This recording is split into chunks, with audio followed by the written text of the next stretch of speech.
Hi friends, welcome to my channel.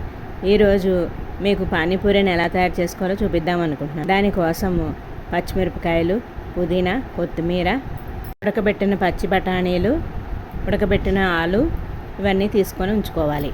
ముందుగా కొత్తిమీర, పుదీనా, పచ్చిమిరపకాయలు పేస్ట్ చేసుకొని పెట్టుకోవాలి. కొద్దిగా చింతపండుని నానబెట్టుకొని నీళ్లు కింద చేసుకొని ఉంచుకోవాలి. ఇలా చింతపండు నానబెట్టుకున్న దాని నుంచి నీళ్లు తీసుకోవాలి. దానిలో ఉప్పు, కొత్తిమీర, పుదీనా, పచ్చిమిరపకాయల పేస్ట్ను వేసుకోవాలి. కొద్దిగా బ్లాక్ సాల్ట్, జీరా పౌడర్ కూడా వేసుకొని కలుపుకొని ఉంచుకోవాలి. ఇప్పుడు రెడీమేడ్ పూరీలను తీసుకొని వేగించుకొని ఉంచుకోవాలి.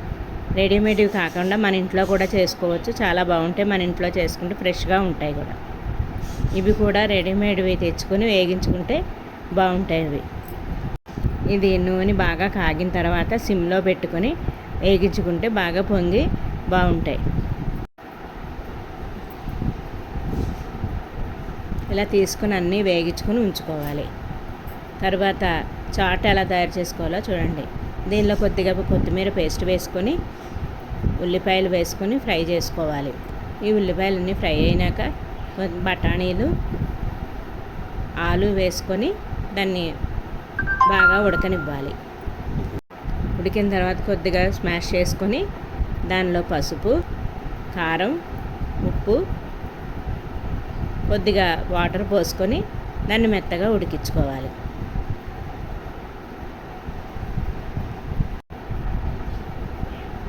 పానీపూరి వాటర్లో రెడీమేడ్ పానీపూరి మసాలా కాకుండా మన ఇంట్లో వేసుకున్న మసాలా కూడా బాగుంటుంది.